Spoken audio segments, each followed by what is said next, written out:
Audible? क्या मेरी आवाज सभी को आ रही है?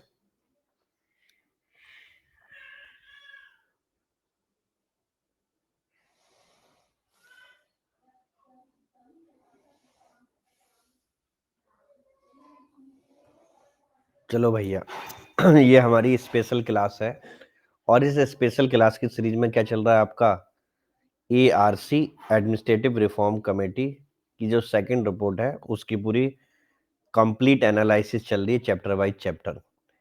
सोशल कैपिटल जो है चैप्टर का नाम है जिसमें हमने सेल्फ हेल्प ग्रुप के बारे में पढ़ा था। ठीक है, उसी का पार्ट नंबर 2 हम क्या कर रहे हैं, पढ़ रहे हैं। सर मुझे आपसे इंफॉर्मेशन चाहिए। क्या इंफॉर्मेशन चाहिए भाई?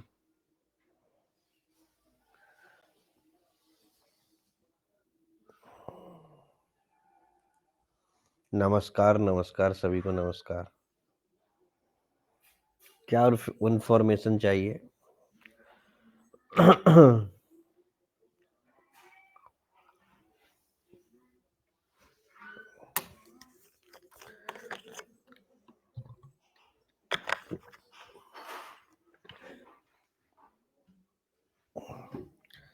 सर हम आपका कोर्स ज्वाइन करना चाहते हैं पर हमने एनसीईआरटी नहीं पढ़ी।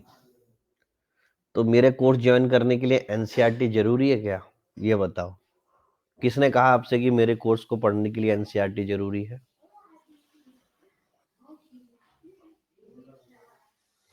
सर मेरा ऑप्शनल हिंदी लिटरेचर है, तो हिंदी लिटरेचर यहाँ पे पढ़ा रहे हैं। कौन पढ़ा रहे हैं भैया हिंदी लिटरेचर? कमेंट बॉक्स में लिखो, आप उनसे हिंदी लिटरेचर कंटिन्यू करें। अच्छा ऑप्शन चुना है आपने। देखो संजय संजना जी, एनसीईआरटी पढ़ी है ना नहीं पढ़ी है उसके बाद भी आप मेरी क्लासों को ज्वाइन कर सकते हो अगर आप चाहते हो तो, ठीक है ना। और अभी तक अगर आपने सही में सब्सक्रिप्शन नहीं लिया है तो आप अपने आप को क्या कर रहे हो, धोखे में रख रहे हो। समझ में आया? क्योंकि जितना आप लेट हो रहे हो उतना आपका प्लस का कोर्स क्या हो रहा है, खत्म होते जा रहा है। इंडियन पॉलिटी लगभग लगभग समाप्त होने वाली है, ज्योग्राफी शुरू होने वाली है। थोड़ा और सोचोगे तो ज्योग्राफी भी खत्म हो जाएगी।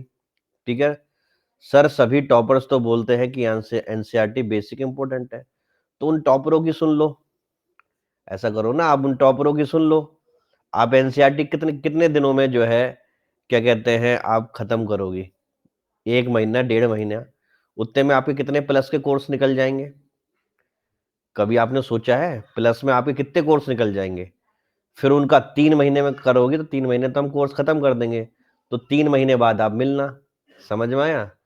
सर हम 19 के होने वाले हैं, अगर आप 19 के हो चाहे 20 के हो, मेरा एक ही कहना है, जितनी जल्दी सही गाइडेंस ले लोगी उतना फायदा होगा। समझ में आया?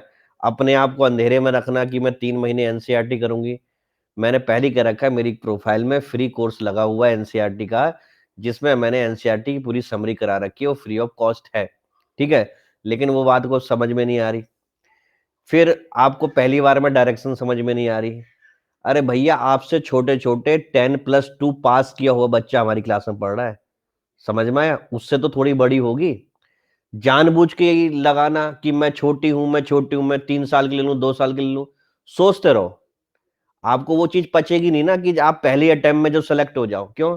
क्योंकि क्या होगा, जो दुनिया फेल हो रही है वैसे 1-2 बार जब तक फेल खुद से नहीं होगी तब तक मजा नहीं आएगा। यहाँ पे कोई एक इंसान बैठा हुआ है जो आपकी पहले अटेम्प्ट में रैंक लगा सकता है। यही मैंने आपको मैसेज में करा था कि भैया जिन बच्चों की एज कम है या जो बच्चे ने अभी ग्रेजुएशन करी ही भी नहीं है, कर रहे हैं, उनके लिए तो मैं एकदम मील का पत्थर हूं। मतलब फटाफट मुझे ज्वाइन कर लो, आपकी रैंक लग जाएगी। लेकिन आप लोग को समझ में नहीं आएगा।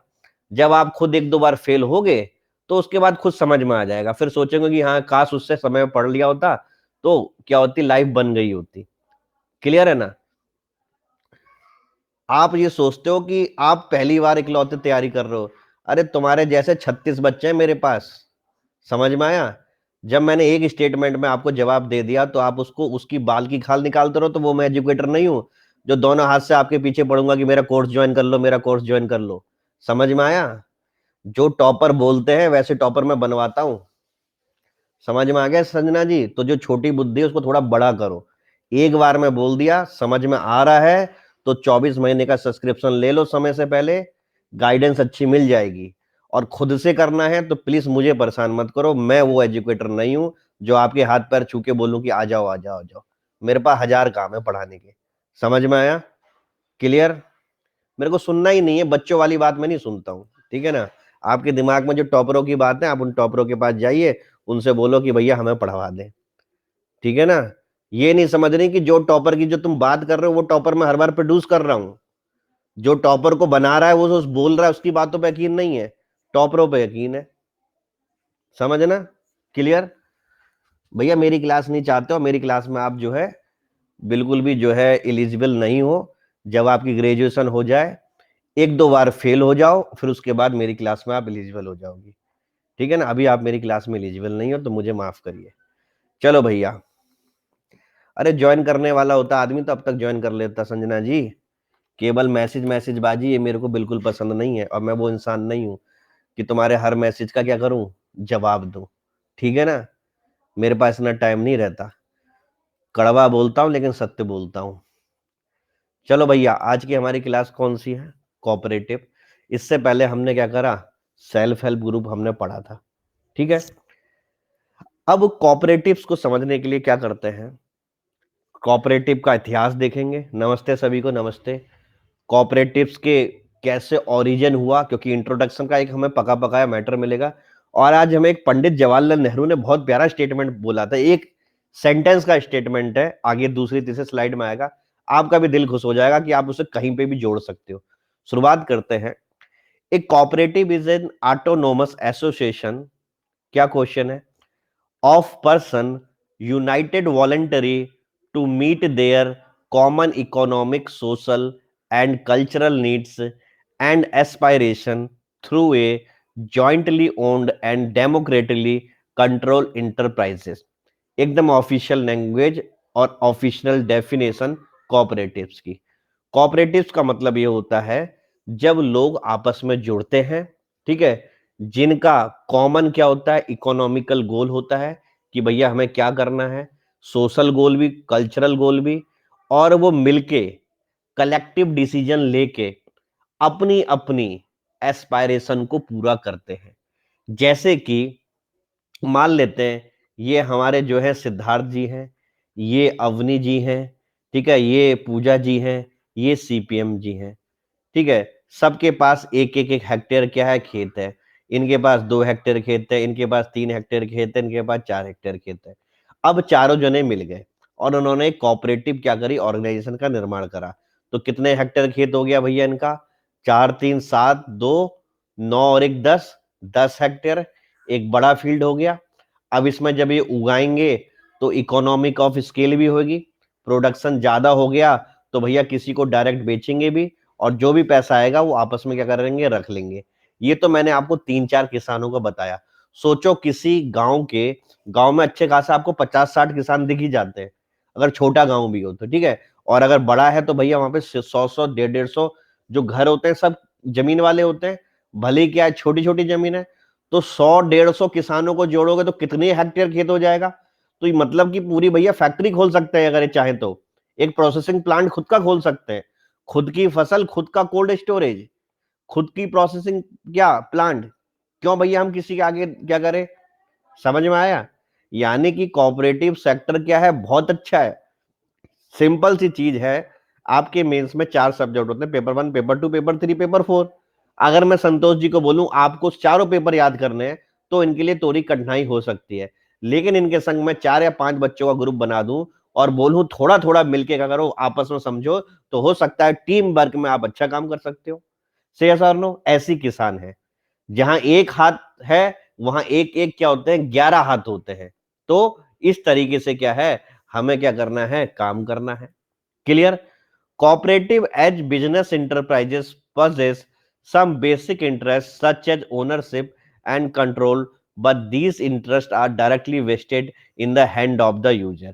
हालांकि उनके ओनरशिप, मालिक कौन होगा, ठीक है, और उनका कंट्रोल करेगा, ये सारे इंटरेस्ट जो भी होते हैं वो यूजर के हाथ में ही होते हैं, यानी कि उन किसानों के हाथ में ही होते हैं। पहली स्लाइड सबको समझ में आई। अब कोऑपरेटिव को हिंदी में क्या बोलेंगे, कौन बताएगा भैया? शुद्ध हिंदी में कोऑपरेटिव को कौन बोलेंगे?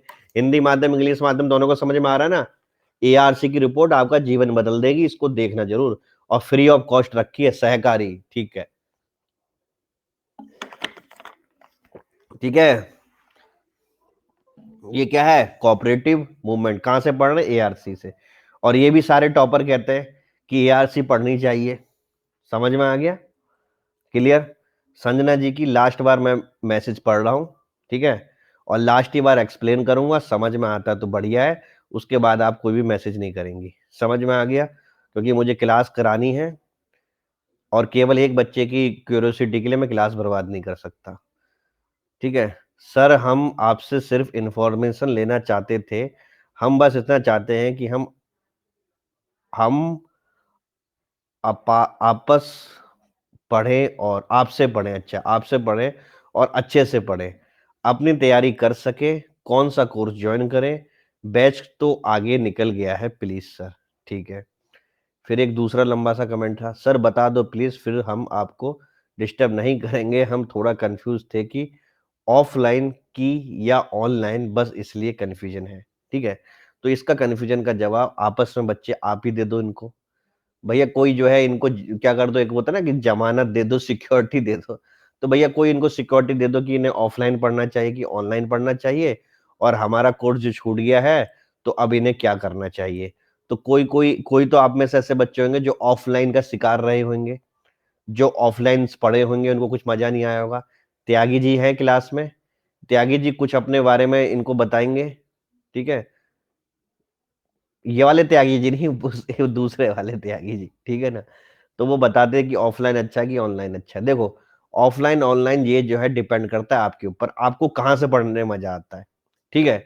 अगर आपको जो है क्या कहते हैं ऑनलाइन पढ़ने से मजा आता है तो ऑनलाइन अच्छा है, ऑफलाइन पढ़ने से मजा आता है तो ऑनलाइन अच्छा है। दूसरी बात, आपको एजुकेटर कौन है, ठीक है।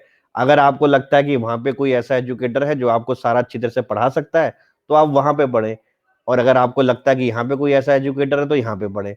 तो इसका जवाब तो आपको खुद ही देना पड़ेगा ना। और जब तक एडमिशन लोगे नहीं तब तक कोई बताएगा नहीं क्या पढ़ना है क्या नहीं पढ़ना है। मैं तो फिर भी आपको बता दे रहा हूँ कि आपको क्या पढ़ना है क्या नहीं पढ़ना है। क्लियर? अब जो कोर्स चला गया है उसका आप रिकॉर्डेड वर्जन देख सकते हो, एक नहीं 1000 बार रिकॉर्डेड वर्जन देख सकते हो, ठीक है। आपकी अभी फाउंडेशन तैयार हुई भी नहीं है और आप जो है बातें कर रहे हो बहुत बड़ी बड़ी। भैया फाउंडेशन तैयार करने के लिए किसी ना किसी एजुकेटर पे तो भरोसा करना पड़ेगा। आज आप खुद एनसीईआरटी पढ़ लो, ठीक है, 3 महीने बाद तो फिर आपको कुछ ना कुछ फैसला लेना पड़ेगा। क्लियर? लेना पड़ेगा नहीं लेना पड़ेगा? और क्या एनसीईआरटी उत्तर प्रदेश पीसीएस में कितनी योगदायक है कि नहीं है ये भी नहीं अभी आपको पता। आपने ऊपर से टॉपर की उड़ती उड़ती बातें सुन ली, तो टॉपर की उड़ती हुई बातें ये भी सुन लो कि टॉपर कहते हैं एआरसी पढ़ना चाहिए, तो मैं एआरसी पढ़ा रहा हूं। एआरसी की कितनी क्लास में आप रेगुलर आए और कितने नोट्स बनाए आपने? पूछो अपने आप से। अगर टॉपर ये कहता है तो टॉपर की ये बात भी सुननी चाहिए, ठीक है। कुछ टॉपर ये भी बोलते हैं कि भैया मुकेश सर की क्लास पढ़ लो, वहां पे सब कुछ हो सकता है। तो क्या आपने उन टॉपरों की बात सुनी? अब आप खुद सोचो ना। क्लियर? मैं ये नहीं कह रहा कि एनसीईआरटी नहीं पढ़नी चाहिए, मैं कह रहा हूं एनसीईआरटी तब भी पढ़ोगे। क्लियर? एनसीईआरटी साइड साइड में भी पढ़ सकते हो, लेकिन ये थंब रूल नहीं है कि जिस दिन हमारा एनसीईआरटी खत्म होगी उसी दिन आएंगे। ये सब कोचिंगों का बेवकूफ बनाने का तरीका है आपको। समझ में? एनसीईआरटी कोर्स में आपको 6 महीने लटकाया जाएगा, फिर उसके बाद आपके बेसिक बनाए जाएंगे। अरे कोई बेसिक कोई कुछ की जरूरत नहीं है, 7 महीने काफी है इस एग्जाम को क्वालिफाई करने के लिए, अगर आप 12 घंटे दे सकते हो एक दिन में। और अगर 12 घंटे नहीं दे सकते हो, 7 या 8 घंटे दे सकते हो, तो एक साल इस एग्जाम को निकालने के लिए काफी है। समझ में आया? इसमें और यूपीएससी में जमीन आसमान का अंतर है, लेकिन मेंस दोनों का क्या है, लगभग लगभग सेम हो गया है। क्लियर? समझ में आया? और ऑनलाइन और ऑफलाइन से कुछ समझ में नहीं आता। अगर आप में खुद में दम है तो आप कहीं से भी पढ़ सकती हो, और अगर आप में खुद में दम नहीं है, केवल बड़ी बड़ी बातें हैं, उससे ज्यादा कुछ नहीं है, तो आप ऑनलाइन भी कुछ नहीं कर पाओगे और ऑफलाइन भी कुछ नहीं कर पाओगे। समझ में आ गया? एनसीईआरटी खुद से पढ़ोगी अभी तो मजा आ रहा होगा, अब जब एनसीईआरटी सारी पढ़ोगी तो फिर क्या होगा, विषय से घृणा शुरू हो जाएगी। मुझे पता है ना एनसीईआरटी कैसे पढ़ी जाती है। और जब एनसीईआरटी से घृणा हो जाएगी तो वो सब्जेक्ट आपके क्या बन जाएंगे, बुरे बन जाएंगे। वो चाहे इंडियन पॉलिटी भी हो सकता है, वो साइंस भी हो सकता है, फिर कुछ भी हो सकता है। फिर हिंदुस्तान में किसी भी कोचिंग को ज्वाइन कर लेना, आपको वो वाला विषय आजीवन समझ में नहीं आएगा, ये हर बच्चे के साथ होता है। समझ में आया? एकदम जीरो से स्टार्ट कर रहा हूं। क्लास 12 पास वाला भी पिछली साल बच्चा जुड़ा हुआ था और अभी भी जुड़ा हुआ है इस बैच में। समझ में आया? और जब वो ग्रेजुएशन करेगा, जो उसकी रैंक लगेगी, तब आप देख लेना 4-5 साल बाद। क्यों? क्योंकि अभी भी अगर उसको एनसीईआरटी का कोई चैप्टर भी पढ़ना होता है तो मेरे को अनअकैडमी मैसेज के थ्रू कर देता है कि सर क्या पढ़ना है क्या नहीं पढ़ना है, मैं बता देता हूं। समझ में आया? तो खुद से पढ़ना मना नहीं है, लेकिन खुद से पढ़ने में भटकना बहुत है। और जो बच्चा टॉपर की बातें पहले से सुन के आ रहा है तो वो तो सोच लो कि कुछ भी नहीं कर पाएगा। याद रखना, अरे टॉपर से पहले अपनी बातें समझो कि आपकी क्या कमजोरी क्या नहीं है। अगर आपको टीचर की जरूरत है तो टीचर को ज्वाइन करो, अगर नहीं जरूरत है तो कोई दिक्कत नहीं, मत ज्वाइन करो। समझ में आया? फिर उन्हीं टॉपर ने स्ट्रेटेजी और आगे भी बढ़ाई होगी, तो उन टॉपरों की आज की जो आगे की बात भी समझ लो। उन टॉपरों ने और भी स्ट्रेटेजी बताई होगी, तो उनकी आगे की बातें भी सुन लो ना, तो आपको क्या है, पूरी स्ट्रेटेजी मिल जाएगी। ठीक है ना? तो आप जो है खुद जो है करो। आपकी क्लास आपने बताया था, हम सब पढ़ा रहे हैं, जीएस मेंस और इंटरव्यू सब आप पढ़ा रहे हैं। बिल्कुल हम सब पढ़ा रहे हैं। ठीक है ना? तो अगर आपको विश्वास हो तो ही लेना, जल्दीबाजी मत करना। और जब मैं पढ़ाऊंगा तो फिर मैं अपने तरीके से पढ़ाऊंगा, फिर मुझे बचपना नहीं चाहिए कि सर मैं पहले ये करूंगा या ये करूंगी। सिंपल सी बात। तो अभी भी सोच लो। ठीक है? और बाकी जो जितने बच्चे कमेंट लिख रहे हैं तो इनके कमेंट भी पढ़ लेना। उसी दिन हमारी ऑफलाइन क्लास में आया था भाई, कहाँ का था, वाजियरामन रवि का था। 1.70 लाख रुपए उसने खर्च करे थे। उसकी हालत देख लेना। और वो तो कमेंट मैंने फोटो भी खींचा था उसका, कि उसने बोला था कि सर हमने वहां पे जितना पैसा दिया और एक लेक्चर मैंने आपका सुना, हमें पता चल गया कि क्वालिटी कहाँ पे है। लिखा था नहीं लिखा था भैया? आप ही बच्चे थे उसमें। कितने बच्चे थे उस क्लास में? उसने लिखा था नहीं लिखा था? मैंने तो नहीं बोला कि भाई लिख दे। समझ में आया? तो आप जब धीरे धीरे पढ़ोगी, अगर आपके अंदर खुद का दम है पढ़ाई करने का, तो आपकी रैंक लगना तय है। और अगर आप में खुद का दम नहीं है तो भैया रैंक कोई भी नहीं लगा सकता। क्लियर? अब मेरे सब्जेक्ट की क्लास की टाइमिंग क्या है? तो मेरा नाम मुकेश कुमार सिंह है। उस पे फोटो पे क्लिक करो। जैसे ही फोटो पे क्लिक करोगे, प्लस कोर्स में जाओ, प्लस कोर्स के बाद ऑन गोइंग क्लास में जाओ, और ऑन गोइंग को सी ऑल करो। आपको सारे जो है टाइम टेबल मिल जाएगा। टीचर से पूछने की जरूरत ही नहीं है, आप अपने हाथों का इस्तेमाल करो। समझ में आया? कहां पे जाना है? मुकेश कुमार सिंह प्रोफाइल पे, प्लस कोर्स में, प्लस के बाद ऑन गोइंग कोर्स में, ऑन गोइंग को सी ऑल कर लो। अरे खुद खोजबीन करना सीखो। खुद पता चल जाएगा आपको, आज तक की नहीं, आगे तक के महीने तक की किताब पता चल जाएंगी। अभी हमारे इंडियन पॉलिटी चल रहा है, इंडियन पॉलिटी खत्म होते ज्योग्राफी लगा दूंगा। एक के बाद एक खत्म होके आगे लगता रहेगा, सारे सब्जेक्ट पढ़ाऊंगा, मेंस के भी सारे प्रीलिम्स के भी। और अगर हम अब सोचो कि मैं लिख के दे दूं, तो भैया मेरे को इतना शौक नहीं है। 1000 एजुकेटर है मार्केट में, आप जाके वहां पे पढ़ लीजिए। ठीक है? उस दिन तो एक बच्चा मेरे से वो मांग रहा था क्लास में कि सर आगे का फ्यूचर वाला कोर्स तो मुझे दिख नहीं रहा, वो मुझे बताओ। फिर मैंने भैया उसको समझाया, यहाँ दुनिया के कोर्स हम लगवाते हैं और तुम हमसे हमारा कोर्स पूछ रहे हो। समझाया था नहीं समझाया था उसको? उसके बाद वो भाई दिखा ही नहीं। किसी किसी स्पेशल क्लास में नहीं दिखा, किसी प्लस के क्लास में नहीं देखा। ये सोचते हैं कि भाई किसी भी एजुकेटर से किसी से भी बात कर लेंगे। भैया उनसे करते होगे। एक बच्चे ने तो ये तक लिख दिया था अभी कल परसों कि सर फोन नंबर जो है सब दे रहे हैं, आप क्या क्या कहते हैं, क्या लिखा था, ओवर स्मार्ट हो जो फोन नंबर नहीं देते अपना। तो मैंने कहा भाई मैं सबसे क्या हूं, सबसे गरीब आदमी हूं, सबसे कम स्मार्ट हूं। और मैं अभी क्या कर रहा हूं, खुद ही सीख रहा हूं, मुझे कुछ नहीं आता है। समझ में आया? जो तेरे को फोन नंबर दे रहे हैं तू उनसे फोन नंबर ले ले। भैया जब अनअकैडमी ऐप पे साफ लिखा हुआ है कि आप किसी एजुकेटर को फोन नंबर नहीं दोगे, तो जो एजुकेटर फोन नंबर मांग रहे हैं तो उसमें मेरी क्या गलती? और मेरे को जरूरत भी नहीं है फोन नंबर देने की, कि बच्चे का फोन आए उसके सामने गिड़गिड़ाओ कि भैया आजा आजा आजा, ऐसा नहीं है। अपना मार्केट में बहुत अच्छा नाम है। और हमारा नाम फोन नंबर नहीं बनाता, हमारा नाम हमारे टॉपर बनाते हैं। समझ में आया? 3 साल से लगातार टॉपर दे रहे हैं। क्लियर? और आगे भी देंगे। और भविष्यवाणी करके देते हैं कि 2019 की मेंस की कॉपी चेक हो रही है, किसी में दम है तो रोक लेना, सोशियोलॉजी में सबसे हाईएस्ट नंबर हमारे बच्चे के आएंगे। और 2019 की कॉपी चेक भी नहीं हुई है अभी, इंटरव्यू भी नहीं हुआ है, और उसमें पहली घोषणा कर दी टॉप 10 में फिर से रैंक आ रही है। समझ में आया? चैलेंज एक्सेप्ट करते हैं, फिर उसके बाद जमा करते हैं। तो हमारे पास इतना टाइम नहीं होता कि बच्चे से फोन पे बात करें। क्लियर? तो फोन पे बात करने वाले जो है सुन रहे होंगे कमेंट, तो भैया मैं फोन नंबर किसी को देता नहीं, जो देते हैं उनसे बात कर लो, उन्हीं से पढ़ लो, ठीक है ना? तो अब मैं आप पढ़ा रहा हूं, अब मेरे ख्याल से सबकी जो है टाइम वेस्ट भी हो गया है। यूपीएसआई का बिल्कुल नहीं पढ़ाता हूं, केवल केवल उत्तर प्रदेश पीसीएस के द्वारा कराए गए एग्जाम, जिसको आप अपर सबऑर्डिनेट भी बोलते हो, ठीक है, जिससे डीवाई कलेक्टर डीवाई एसपी बनते हैं, वही पढ़ाता हूं और वही मुझे पढ़ाना है। मुझे ना ट्रिपल एससी पढ़ाना आता है ना यूपीएसआई पढ़ाना आता है। तो कृपया ऐसे बच्चे क्या कर रहे हैं, मेरे से 10 फीट की दूरी बना के रखें। समझ में आ गया? क्लियर? मैंने आपको 1000 बार बताया है कि एक बार प्रॉपर यूपी पीसीएस की तैयारी कर लोगे तो यूपीएसआई भी अपना आप निकलेगा, आरओ भी अपना आप निकलेगा, बीओ भी अपना आप निकलेगा, जितने एग्जाम यूपी ट्रिपल एससी कराती है सारे एग्जाम निकल जाएंगे। लेकिन आपको वो अच्छी तैयारी नहीं करनी, आपको छोटी मोटी तैयारी करनी है, और उसमें क्या होना है, बाहर होना है। क्यों? क्योंकि आप लोग को क्या करते हैं, जो लोग गलत तरीके से जो है बताते हैं, और उन्हीं को आपको जो है खुश भी लगते हो, उनसे मजे भी लेते हो आप लोग, ठीक है ना? तो भैया यूपी ट्रिपल एससी की तैयारी करने का मेन मकसद ये है कि भैया यूपी पीसीएस की प्रॉपर तैयारी कर लो, एक बार एग्जाम का पैटर्न देख लो, प्रॉपर यूपी पीसीएस के बच्चे बैठते हैं, वही क्वालिफाई भी हो रहे हैं, ठीक है ना? और अगर आप पहले से अपने दिमाग में यूपी ट्रिपल एससी की तैयारी करने जाओगे, सरलता से पढ़ोगे, तो यूपी ट्रिपल एससी भी नहीं निकलेगा, 6 से 7 साल बर्बाद भी हो जाएंगे।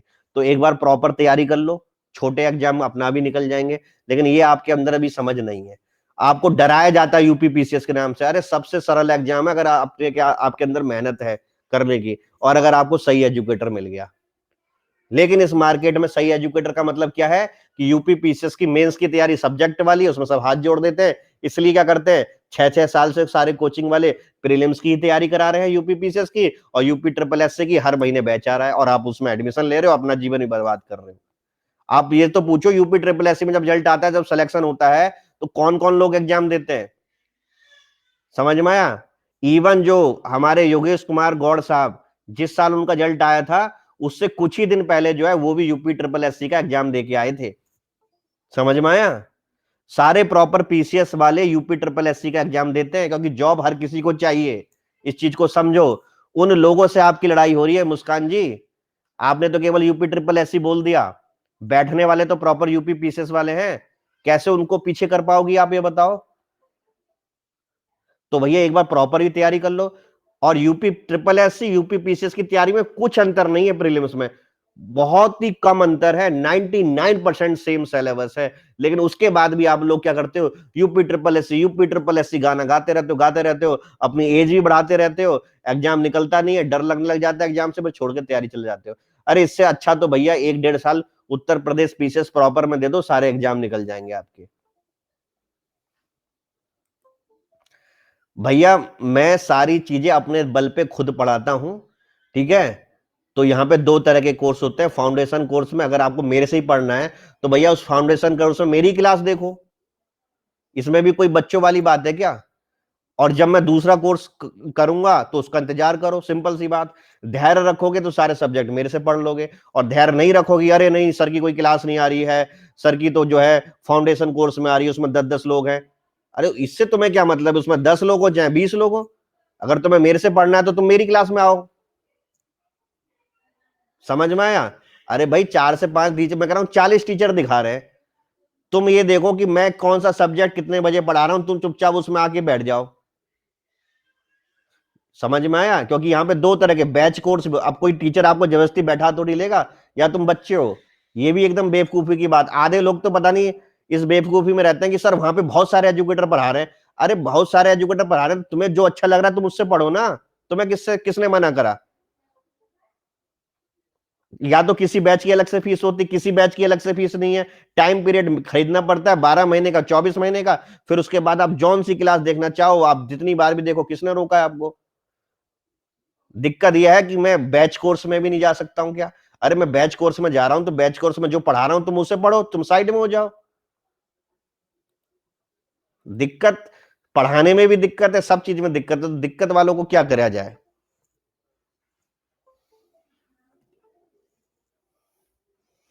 उसको देखो, उसके टाइम टेबल को, और उसको अगर उसमें तुम्हें नहीं भी पढ़ना है, तो मेरी जो खुद की रेगुलर क्लास हो रही है उसमें तो आ सकते हो। हम्म अपने दिमाग में खुद ही से केओस करते हो, खुद ही से प्रॉब्लम क्रिएट करते हो।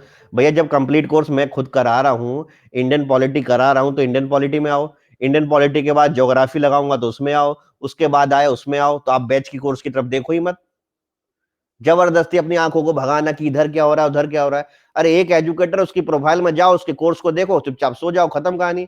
अब तुम्हें जब सब पूरी दुनियादारी देखनी है तो दुनियादारी देखते रहो। जब भैया आपका रास्ता पहली से क्लियर है तो भैया दुनियादारी के चक्कर में क्यों पड़ रहे हो? फिर मुझे लिखोगे सर वो बैच कोर्स है। अरे बैच कोर्स है तो मैं क्या करूं यार, बैच कोर्स है तो आप ये देखो ना कि आप जो है एडमिशन ले लेंगे, फिर बोलेंगे किस किस से पढ़ना है। यहां कमेंट में लिखेंगे सर आप ही से पढ़ना है। तो आप ही से पढ़ना है तो मैं तो एक ही इंसान हूं ना, मुकेश कुमार सिंह। मेरी प्रोफाइल पे जाके देखो, जब क्लास हो चुपचाप आ जाओ। लेकिन आपको तो पूरे ऐप में देखना है ना कि कौन कहां पढ़ाना है, क्या नहीं करना है। नेतागिरी कर लो या तो फिर पढ़ लो। अब मैं पढ़ा रहा हूं, रेफरल कोड मेरा एमकेएस लाइव है। और संजना जी अगर जब भी आना हो, अगर मेरे से पढ़ना हो, तो यही रेफरल कोड होना चाहिए, ठीक है। और इसे अप्लाई करने के बाद आप फीस जमा करोगे, और जितने ही बच्चे हैं अगर मेरे से पढ़ना चाहें तो। और अगर आप मेरे से नहीं पढ़ना चाहते हैं तो ये रेफरल कोड नहीं होना चाहिए, कोई और रेफरल कोड होना चाहिए। जिस भी संबंधित एजुकेटर से पढ़ना चाहते हो उनका रेफरल कोड। तो पहले क्लियर करो किससे पढ़ना है।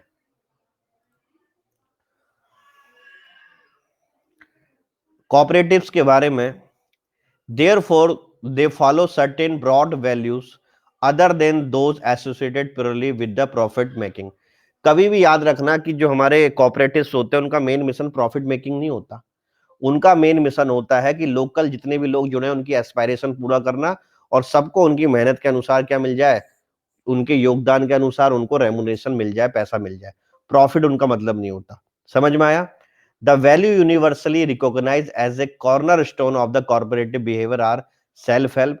मेन प्रमुख विशेषता कॉपरेटिव मूवमेंट की क्या होती है कि भैया सेल्फ हेल्प मतलब जो है अपने खुद के पैरों पे खड़ा होना, डेमोक्रेसी सारे डिसीजन जो है मिलजुल के लेना, इक्वालिटी सब क्या है समान है, इक्विटी सबका क्या है एसेट में कोई ना कोई योगदान है, सॉलिडेरिटी मतलब एकजुटता। तो अगर ये बेसिक प्रिंसिपल नहीं रहे आपके साथ तो आप कोऑपरेटिव मूवमेंट नहीं चला सकते हो। ठीक है, आगे देखो। History of the cooperative in India बहुत इंपॉर्टेंट, देख लेते हैं। The Indian cooperative sector completed 103 years of its existence in 2007। तो 2007 में 103 साल हो चुके थे कोऑपरेटिव मूवमेंट को पूरे हुए। It was born during the later part of the colonial era, predominantly as the government initiative to address the twin issue of the farmers indebtedness and poverty। ये जो कोऑपरेटिव मूवमेंट था भारत में, ये अंग्रेजों के टाइम पे ही स्टार्ट हो गया था। समझ में आया? और सरकार का मेन मकसद कोऑपरेटिव मूवमेंट को चालू करने का था कि किसान की गरीबी को दूर करना, और किसान के ऊपर जितनी भी उधारी चढ़ी हुई है उसको क्या करना, कम करना। Clear? The initiative was formalised in the legislation enacted इन 1904। और 1904 का जो लेजिस्लेशन है ये तो हमने पहले भी पढ़ा था सेल्फ हेल्प ग्रुप में, याद आ रहा है? ये वही वाला है जो 1904 के बाद 1912 में क्या हो जाएगा, स्टेट गवर्नमेंट अपने अपने क्या कहते हैं अकॉर्डिंग सिचुएशन के अकॉर्डिंग इसको क्या करेंगी, अडॉप्ट करेंगी। सेम नियम यहां पे भी चल रहा है। Cooperative credit society act 1904। आपके प्रीलिम्स पीटी पॉइंट लिख लो, प्रीलिम्स में भी क्वेश्चन आ सकता है कि कोऑपरेटिव क्रेडिट सोसाइटी कब आई थी, 1904, 1911, 1912 ऐसे करके। During a century of its existence, the sector has built network of consisting more than 5.4 lakh individual cooperative organisation. और 100 सालों के अंदर इससे 5.5 लाख से भी ज्यादा क्या है किसान जुड़े हुए हैं, किससे, कोऑपरेटिव ऑर्गेनाइजेशन से। ओवर 236 मिलियन मेंबर, और इसमें टोटल मेंबर कितने हैं, 236 मिलियन, बहुत बड़ी संख्या में। It's a numerically the largest movement of its guide in the world. और ये पूरी दुनिया का इस तरह का सबसे बड़ा मूवमेंट है। समझ में आ गया? क्लियर? कोऑपरेटिव को हिंदी में क्या बोलते थे, एक बार दोबारा लिख दो, क्या बोलते थे कोऑपरेटिव, सहकारिता। ठीक है, तो ये सहकारिता मिशन जो है भारत का जो मिशन चल रहा है, ये दुनिया के सबसे बड़े मिशनों में से एक है। इस मिशन की जो मेन ओरिजिन क्या था, किसान की गरीबी को दूर करना, और किसान के जो उस पे उधार जो चढ़ गया उसको क्या करना, कम करना। Society credit corporate credit society act 1904 के द्वारा क्या किया गया था, इसका संचालन किया गया था। पहली स्लाइड सबको समझ में आई? कोई ऐसा बच्चा हिंदी माध्यम, इंग्लिश माध्यम जिसको समझ में ना आया हो? क्लियर? आगे देखो। 1912 में मैंने बताया था कि ये एक्ट को क्या किया गया, अडॉप्ट किया गया अलग अलग प्रदेश द्वारा, जैसे कि बॉम्बे, मद्रास, बिहार, उड़ीसा, बंगाल, इन सारी प्रोविंसेस ने अपने खुद के कोऑपरेटिव लॉ जो है क्या करे, इनेक्ट किए 1912 में। 1928 में ये लाइन बहुत इंपॉर्टेंट है, आप इसे आंसर राइटिंग में जरूर लिखोगे, रॉयल कमीशन ऑन एग्रीकल्चर। 1928 में बच्चों रॉयल कमीशन ऑन एग्रीकल्चर, इसने अपनी रिपोर्ट सबमिट करी थी, और इस रिपोर्ट में उन्होंने बोला था कि कोऑपरेटिव संघ, जो ये आपका सहकारिता है, अगर ये भारत में फेल हो गया तो रूरल इंडिया का जो सबसे बेस्ट होप है, जो सबसे बड़ी आशा है, उनकी गरीबी दूर करने का, उनकी जो है उधारी को दूर करने का, वो आशा भी हमेशा के लिए क्या हो जाएगी, अंत हो जाएगी। मतलब उसका भी क्या हो जाएगा, फेलियर हो जाएगा। ये सबको समझ में आई? इसको आप ऐसे में भी लिख सकते हो, जिसको आप निबंध बोलते हो, कि रॉयल कमीशन ऑन एग्रीकल्चर 1928 की रिपोर्ट के अनुसार अगर कोऑपरेटिव सेक्टर इंडिया में फेल हो गया तो रूरल इंडिया की सबसे बड़ी होप का भी क्या हो जाएगा, अंत हो जाएगा। दमदार स्टेटमेंट है कि नहीं है? आप चाहो कोऑपरेटिव मूवमेंट में इंट्रोडक्शन की पहली लाइन यहां से स्टार्ट कर सकते हो, समझ में आया? और आप चाहो तो इस लाइन को कंक्लूजन में भी डाल सकते हो कि कोऑपरेटिव सेक्टर, सहकारिता भारत में इतनी ज्यादा जरूरी है कि इसके बारे में 1928 में रॉयल कमीशन ऑन एग्रीकल्चर ने सही कहा था कि अगर ये खत्म हो गया तो रूरल इंडिया की होप भी खत्म हो जाएगी, और रूरल इंडिया की होप खत्म हो गई तो भाई गांधी जी का सपना भी अधूरा रह जाएगा। जय हिंद। सोचो कितना बड़ा कंक्लूजन हुआ। धुआं उठा दोगे कॉपी में, धुआं। समझ में आया? क्लियर? तो जो मैं पढ़ा रहा हूं उसको याद करना है किसी भी तरीके से। यह है एआरसी की वैल्यू। आगे चल के नेहरू जी का स्टेटमेंट भी आने वाला है, वो धुआं और उठाएगा स्टेटमेंट। देखो, in 1942 the government enacted multi unit cooperative society act which was an enabling instrument for incorporation and winding up the cooperative society. हमने 1942 में एक नया एक्ट जो है पास किया जिसका नाम था multi unit cooperative society act, और इसने जो है कोऑपरेटिव सेक्टर को और मोटिवेट करा और आगे बढ़ाने के लिए योगदान दिया। यहां तक सबको समझ में आया? हिंदी माध्यम, इंग्लिश माध्यम? क्लियर? एआरसी का दम देख लो कितना तगड़ा है।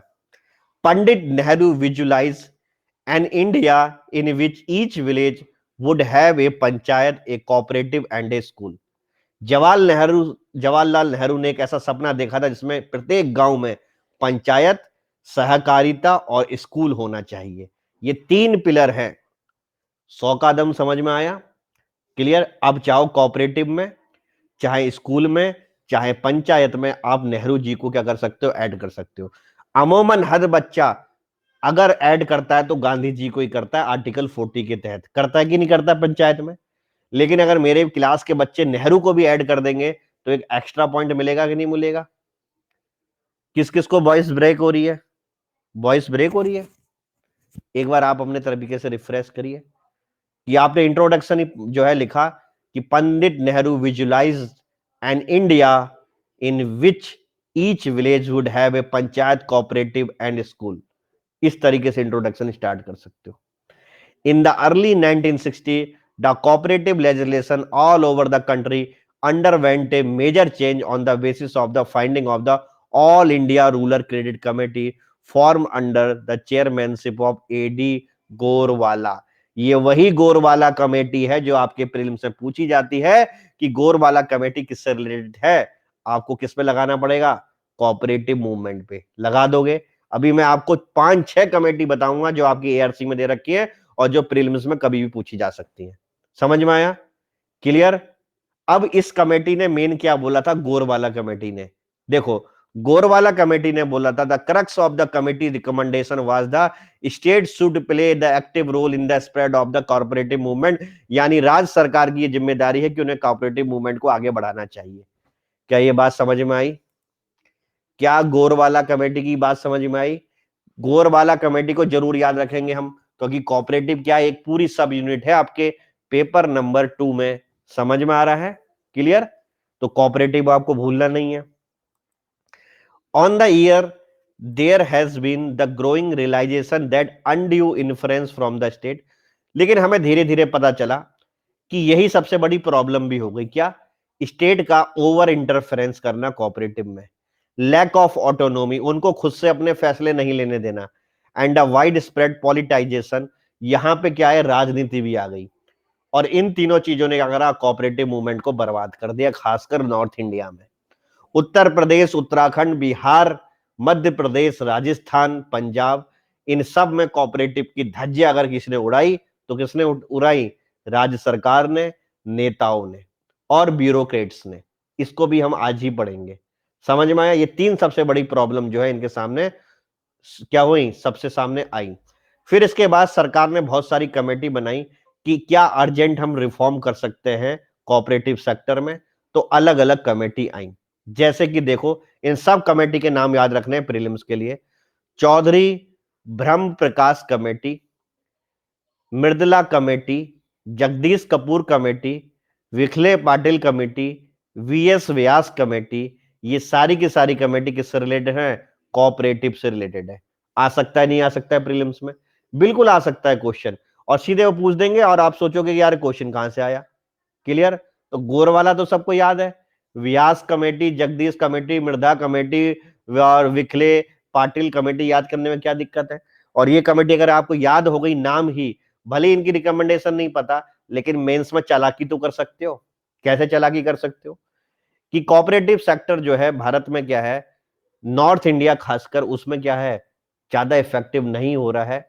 इसीलिए भारत सरकार ने समय समय पे क्या करा, डिफरेंट डिफरेंट कमेटी क्या करी, गठन करी, जैसे कि व्यास कमेटी, जैसे मृधा कमेटी, जैसे पाटिल कमेटी। समझ में आया? इस तरीके से जब आप लिखोगे तो आपको और अच्छे नंबर मिलेंगे। समझ में आया? और सबने क्या बोला होगा, सबने क्या बोला होगा कि भैया पॉलिटाइजेशन कम करो। समझ में आया? अगर आपको नहीं भी समझ में आ रहा है तो आप इनकी जानबूझ के एक रिकमेंडेशन डाल दो।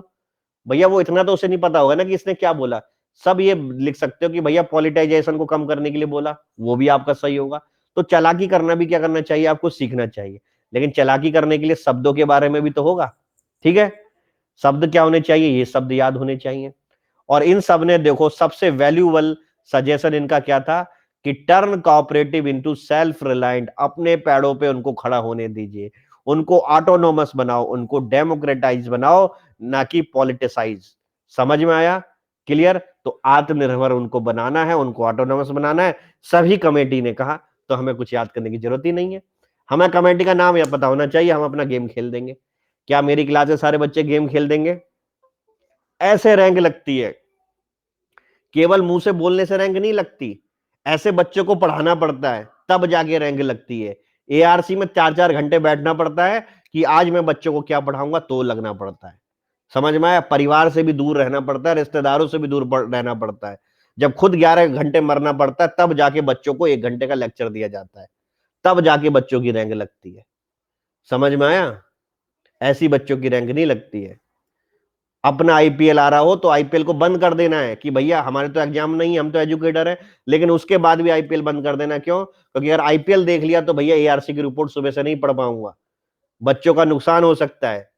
क्यों? क्योंकि जो बच्चा जब सेलेक्ट होगा, जब उसके मम्मी पापा का फोन आएगा कान में कि भैया आपने बहुत अच्छा करा, हमारे बच्चे का जीवन बना दिया, तो वो सारे आईपीएल की जो है मजा एक साथ दे देगा वो आईपीएल। समझ में आया? इस लेवल की करनी पड़ती है।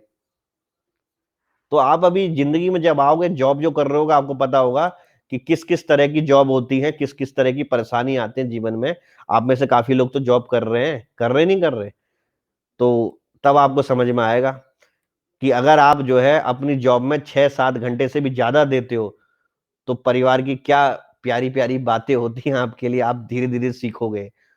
और मैं रोज कम से कम 11 से 12 घंटे देता हूं। समझ में आया? लेटे लेटे भी, सोते सोते भी क्या कर रहा होता हूँ, कुछ काम कर रहा होता हूँ कल का, कि कल ये बताना है, कल ये बताना है, कल ये बताना है। समझ में आया? Government of India announced the national policy on the cooperative in 2002। Bharat सरकार ने 2002 में एक राष्ट्रीय स्तर पे सहकारिता के लिए कोऑपरेटिव पॉलिसी क्या करी, आपकी क्या करी, अनाउंस करी। The ultimate objective of the national policy is to provide the support for promotion and the development of cooperative at as autonomous. और अल्टीमेट ऑब्जेक्टिव क्या था इस पॉलिसी का, कि भैया हमें क्या करना है, से कहते हैं सहकारिता को प्रमोट करना है, इनको ऑटोनोमस बनाना है, इनको इंडिपेंडेंट बनाना है, इनको डेमोक्रेसी बनाना है। यानी कि बच्चों, जब सारी कमेटी और गवर्नमेंट ऑफ इंडिया भी यही कह रही है, तो यही प्रॉब्लम है इनके साथ। तो और कोई प्रॉब्लम हम अपने मन से क्यों लिखनी, हम भी यही लिखेंगे। समझ में आया? कि उनको ऑटोनोमस बनाओ, उनको इंडिपेंडेंट बनाओ, और उनका क्या करो, डेमोक्रेटिक ऑर्गेनाइजेशन बनाओ उनको, जिससे कि वो अपने खुद के फैसले खुद से ले सके, वो अपने समाज के विकास के लिए, अपने आर्थिक विकास के लिए भी खुद जिम्मेदार हो। लेकिन नेताओं ने क्या कर दिया, सब कुछ बर्बाद कर दिया। हम भी नहीं देखते टीवी सर, लास्ट 2 साल से नहीं देखे टीवी, बस न्यूज ही देखते हैं मोबाइल पे। Thank you very much. जो मेहनत कर रहा है उसको फल मिलेगा, मेहनत कभी बेकार नहीं जाती है। ठीक है? The policy further aims at reduction of the regional imbalance. इसी के साथ साथ नेशनल पॉलिसी कब आई थी, कमेंट बॉक्स में लिख के बताओ तो देखूं किसका दिमाग कितना तेज है। ये कोऑपरेटिव की नेशनल पॉलिसी कब आई थी, जल्दी बताओ। 2002। प्रीलिम्स में क्वेश्चन आ सकता है ये। ठीक है ना, पुराने क्वेश्चन उठा रहे हैं वो। The policy further aim at the reduction of the regional imbalance. Regional imbalance को कम करना उनको, and strengthening the cooperative education, training and the human resource development for the professionalisation of the cooperative management. क्योंकि देखो, cooperative में एक बड़ी समस्या ये भी आई, जब क्या कहते हैं, द हिंदू में हमने एक आर्टिकल पढ़ा था कि जितनी भी कोऑपरेटिव्स हैं और जितनी भी एफपीओ हैं, एफपीओ के क्या मतलब क्या होता है, फार्मर प्रोड्यूस ऑर्गेनाइजेशन, याद आ रहा है? मैंने इसकी कमियां पढ़ाई थी आपको। पहली कमी क्या थी, कि इनका बिजनेस एक्यूमन नहीं होता। बिजनेस एक्यूमन का मतलब क्या होता है, बिजनेस का मतलब, बिजनेस एक्यूमन का मतलब होता है कि प्रवीणता, मतलब एक्सीलेंस नहीं है इनके अंदर। जैसे एक एमबीए क्वालिफाइड बंदा होता है तो थोड़ा बहुत उसको जानते हैं कि भाई कुछ बिजनेस जानता होगा करना। समझ में आया? क्लियर? या जो पैदाइशी बिजनेस खानदान में होता है उसको पता होता है बिजनेस क्या करना है। अब इन किसानों बेचारों को उतना पता नहीं होता कि किस तरीके से मार्केट में पेनिट्रेशन करेंगे। तो बिजनेस एक्यूमेन क्या होता है, इनका नहीं होता। दूसरा, प्रोफेशनली मैनेज नहीं कर पाते कि भैया कितना पैसा लगाएंगे तो कितना रिटर्न वापस ले। समझ में आया? तो अब अगर हम इनकी ट्रेनिंग दें तो इनको सब पता होगा कि 1-1% ब्याज बढ़ जाना तो बहुत ज्यादा क्या हो सकता है, नुकसान हो सकता है। कैसे उधारी लेना है, कैसे सामने वाले को रोकना है, कैसे क्रेडिट पीरियड बनाना है। भैया बड़ी बड़ी कंपनी 45-45 दिन का क्रेडिट लेती है, पता है आपको? आपसे सामान भी ले लेंगी, लेकिन आपकी इनवॉइस क्या करेंगी, 45 दिन तक होल्ड रखेंगी। यहां इंसान को पैसा फ्री में नहीं मिल रहा है, इतने बड़े बड़े ऑर्गेनाइजेशन को लाखों करोड़ रुपए 45 दिन फ्री में मिल गए। समझ में आ गया? क्लियर? तो ये बिजनेस एक्यूमेन भी तो इनको सिखाओ, सिखाओ नहीं सिखाओ? इनको भी लीडरशिप सिखाओ, इनको भी थोड़ा अंग्रेजी बोलना सिखाओ कि भैया अंग्रेजी बोल के बोल दे कि इनका प्रोडक्ट क्या हो जाए, बहुत ज्यादा एडवर्टाइज हो जाए। समझ में आया? कि हम भी ग्रेडिंग करते हैं, हम भी क्या करते हैं, आपकी ग्रेडिंग के बाद पैकेजिंग अच्छी करते हैं, हम भी क्वालिटी कंट्रोल मैनेज करते हैं। तो ये सारी चीजें बताओगे किसान को तो बोलेगा, और जब किसान बोलेगा तो फिर बहुत आगे निकल जाएंगे किसान। क्या मेरी समझ में आई, आ रही है बात आप लोगों को? तो किसान को हमें एजुकेट करना पड़ेगा, उनके बच्चों को ट्रेनिंग देनी पड़ेगी, उनको ट्रेनिंग देनी पड़ेगी कि एक छोटा सा बिजनेस कैसे स्टार्ट करते हैं। और काफी एनजीओ में ट्रेनिंग देते भी हैं इनको। It recognizes the distinct identity of cooperative and seeks support for their value principle and catalyzing state to provide an appropriate administrative and legislative environment। और सरकार की पूरी जिम्मेदारी होनी चाहिए कि उनको शासन प्रशासन से पूरी मदद दे, और नहीं तो कानून बना के मदद दे, जिसको आप लेजिस्लेटिव एनवायरनमेंट बोल सकते हो। समझ में आ गया? कोऑपरेटिव मूवमेंट में हम इतना सब लिख सकते हैं। क्लियर? अब दो वीकनेस और देख लेते हैं छोटी सी, फिर क्लास खत्म करते हैं। आज की तारीख में दो सबसे बड़ी वीकनेस है जो एआरसी ने भी बोला है। पहली बिजनेस वीकनेस है, मतलब कमजोरी, bureaucratisation and the government control. Bureaucrats कौन है, जिस चीज की आप तैयारी कर रहे हो आप सब ब्यूरोक्रेट्स बनोगे। ये भी कम नहीं होते, इनके पास भी हफ्ता जाता है। समझ में आया? और सरकार का ज्यादा कंट्रोल। अब ये क्यों आया समझते हैं, बहुत प्यार से एआरसी ने लिखा है, देखो कि जब जब कॉलोनियल रूल चल रहा था, जब हम उपनिवेश थे, जब भारत पे अंग्रेजों का अधिकार था, तो अंग्रेजों ने ही कोऑपरेटिव मूवमेंट स्टार्ट किया था। 1902 में क्या था, भारत आजाद तो नहीं हुआ था ना। तो उन्होंने उस समय जो कोऑपरेटिव मूवमेंट निकाला था, उस समय एक पोस्ट बनाई थी जिसका नाम था ओमनीपोटेंट। समझ में आया। और इस पद का मतलब ये होता था कि ये रजिस्ट्रार्ड ऑफ कोऑपरेटिव सोसाइटी होता था, जो कोऑपरेटिव सोसाइटी के सारे रूल रेगुलेशन को देखता था। समझ में आया। A position specially design for the government with a view to operating the final levers of control over these institution and not allowed that cooperative sector to blossom as a people's movement. और इसका दूसरा काम यह था कि कोई भी cooperative movement को जन आंदोलन बनने से रोकना। क्या मेरी बात समझ में आई। इन्होंने ये बोला है कि अंग्रेजों के टाइम पे कोऑपरेटिव सोसाइटी का गठन किया गया था, और अंग्रेजों ने उस समय एक अधिकारी नियुक्त किया था जिसका नाम था ओमनीपोटेंट। और ओमनीपोटेंट अधिकारी को रजिस्ट्रार्ड ऑफ कोऑपरेटिव सोसाइटी बोला जाता है।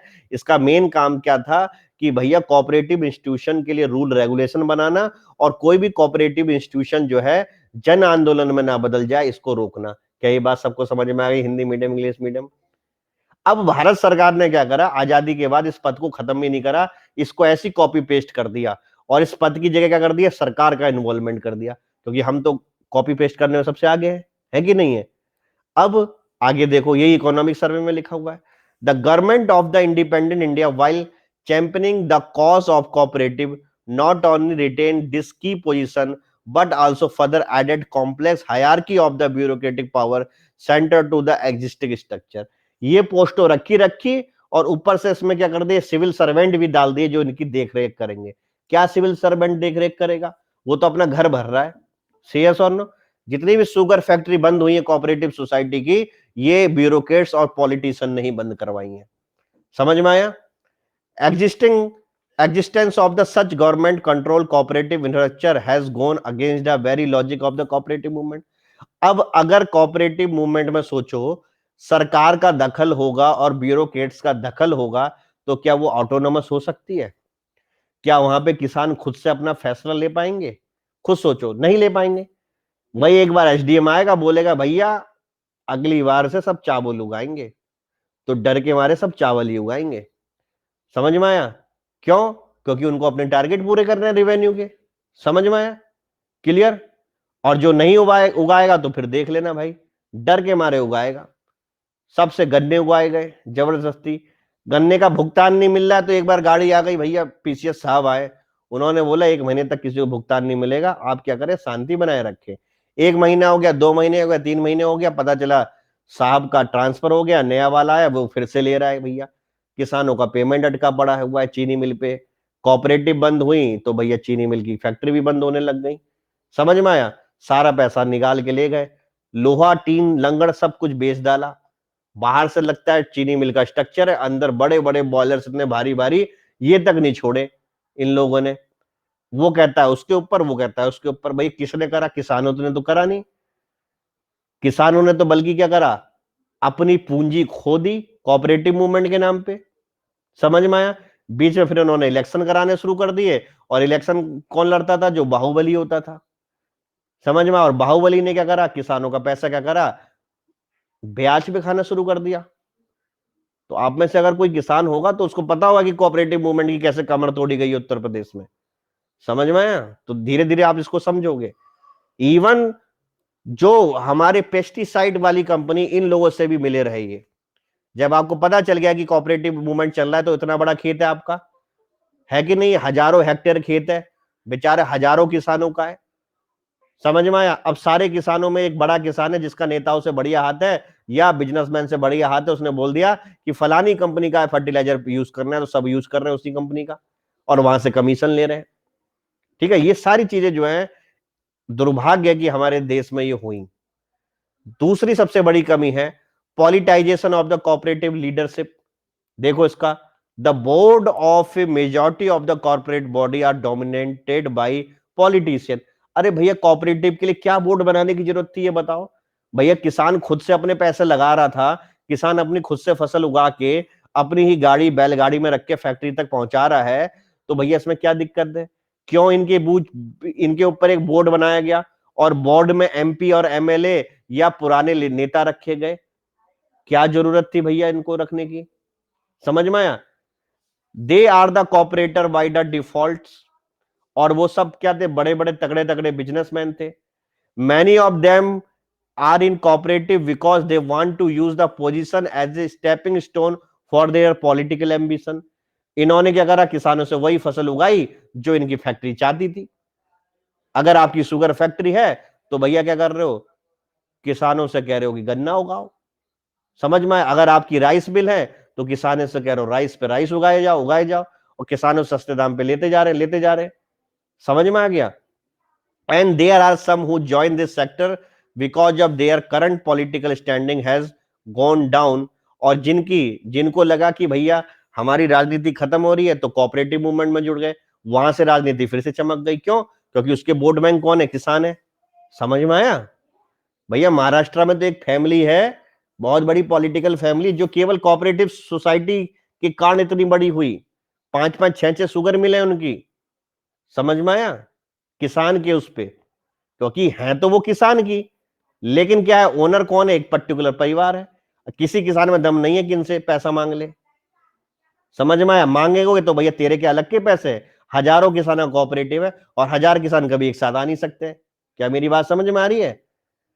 Movement of the first kind may be normal phenomena, but the political joining cooperative introduce delay in the system. तो भैया दो सबसे बड़ी बड़ी प्रॉब्लम जो इन्होंने आइडेंटिफाई करी हैं, ये हम भी अपनी कॉपी में बेधड़क लिखेंगे। क्या? ब्यूरोक्रेटाइजेशन एंड द गवर्नमेंट कंट्रोल, और आपका पॉलिटाइजेशन ऑफ द कोऑपरेटिव लीडरशिप।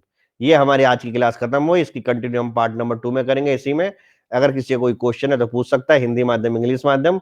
बाकी अगर आपको मेरे कोर्स ज्वाइन करने हो तो MKS लाइव मेरा रेफरल कोड है, और यही आपको अप्लाई करना होगा अगर आपको मेरी क्लास में पढ़ना है। और इस रेफरल कोड में भी 10% डिस्काउंट मिलता है। 12 या 24 महीने के लिए ही करना, तो मुझे ज्वाइन करना, क्योंकि ये एग्जाम क्या है? लंबा है, और इसमें तैयारी भी क्या चाहिए? अच्छी चाहिए। पूरा प्रीलिम्स पढ़ाता हूँ, पूरा मेंस पढ़ाता हूँ, ठीक है, और इंटरव्यू की असिस्टेंस दिलाता हूँ। इसको जो है मैं बार बार यही कहता हूं आपसे। क्लियर? किसी का क्वेश्चन हो तो 1 मिनट रुका हूं, अदरवाइज अपना भी समय बचाओ और मेरा भी समय बचाओ। गुड नाइट लिखो और कल की तैयारी करो। कल जो क्लास है आप मेरी प्रोफाइल में जाके देख सकते हो।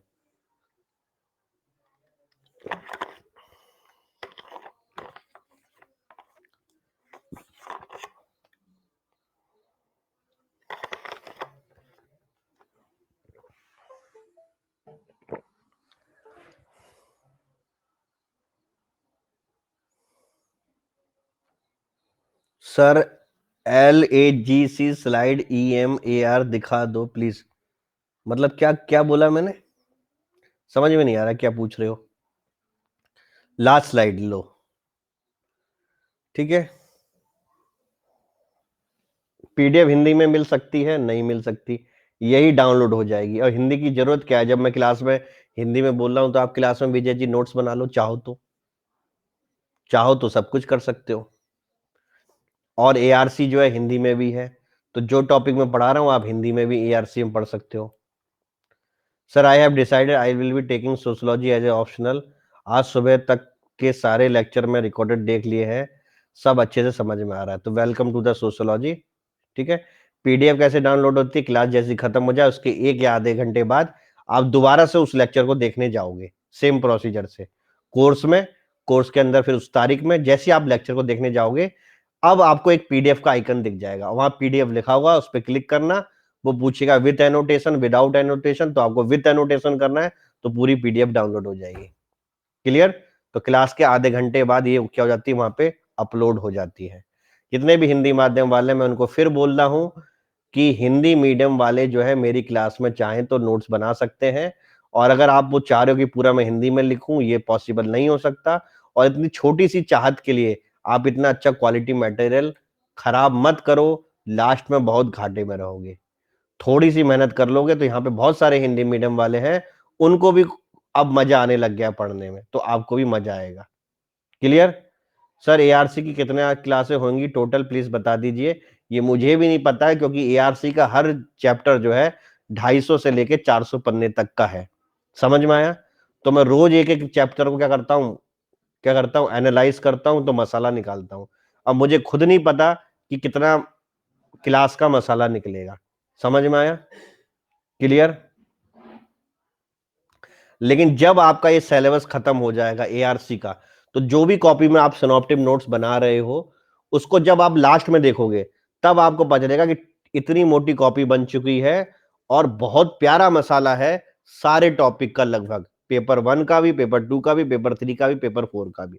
लेकिन उस जो घड़ा आपका भरेगा, तैयार होगा, उसे मैं अभी नहीं दिखा सकता, ये समय आने पे आपको पता चलेगा। समझ में आया? अच्छा, कितनी हो गई है ये भी नहीं मुझे पता, तो कोई बच्चा बता दो भैया कितनी हो गई है क्लास, 7, 8, 9, 10 जो नोट्स बनाता हो प्रॉपर। राधिका जी प्रोफाइल में जाके देखिए, उसमें सभी क्लासेस दिख जाएंगी स्पेशल में। और कोई दिक्कत किसी को? मैं अभी भी कह रहा हूं, अगर किसी के दिमाग में थोड़ा सा भी है कि यूपी पीसीएस की तैयारी करनी है, तो वो अनअकैडमी प्लस में आ जाए। ठीक है, लेट ना करें। समझ में आया? लेट करने से आप ही को क्या होगा, लास्ट में नुकसान होगा। और अगर खासकर आप मेरे से पढ़ना चाहते हो तो बिल्कुल भी लेट मत करो। एक एक दिन आपके लिए बहुत ही कीमती है। ठीक है ना? क्योंकि आप जो सोच रहे हो ना, उससे आपको दुगना चौगुना 20-20, 200-200 गुना ज्यादा अच्छा क्वालिटी मटेरियल मिलेगा जो आप सोच रहे हो। समझ में आया? क्लियर? आपको खुद की कमिटमेंट दिखाना है, खुद का डेडिकेशन दिखाना है, यहां से कोई कमी नहीं होगी। और दूसरी तीसरी क्लास में ही बोलोगे सर अगर पहले जुड़ जाते तो बहुत ज्यादा फायदा हो जाता। क्लियर? भीड़ आनी है, आओगे मेरे पास ही घूम फिर के, लेकिन वो भीड़ जब आती है तो मेरा को क्या होता है, दिक्कत होती है कि यार एक महीने में बस कैसे इनका प्रीलिम्स निकलवाया जाए। जैसे 2020 में भीड़ आई थी, एक महीना प्रीलिम्स में बचा था, एक एक दिन में 32 33 बच्चों ने एडमिशन लिया है एमकेएस लाइव से, एक एक दिन में। मतलब मेरा दिमाग खराब होता था यार, किसको क्या बोलूं, किसको क्या नहीं बोलूं। और वही बच्चे अगर पहले आ जाते तो कितना अच्छा होता। आज 14 लेक्चर है एआरसी के, चलो भैया 14 लेक्चर हो गए, बताओ। और अभी तो एआरसी की मेरे ख्याल से 3 यूनिट भी नहीं हुई है, 3 यूनिट हुई है मेरे ख्याल से, और अभी तो बहुत यूनिट करानी है। और किसी का कोई क्वेश्चन? तो भैया एमकेएस लाइव रेफरल कोड है, और इसी रेफरल कोड को यूज करके आएंगे अगर मेरी क्लास में पढ़ना है। Thank you very much, have a good day and God bless you.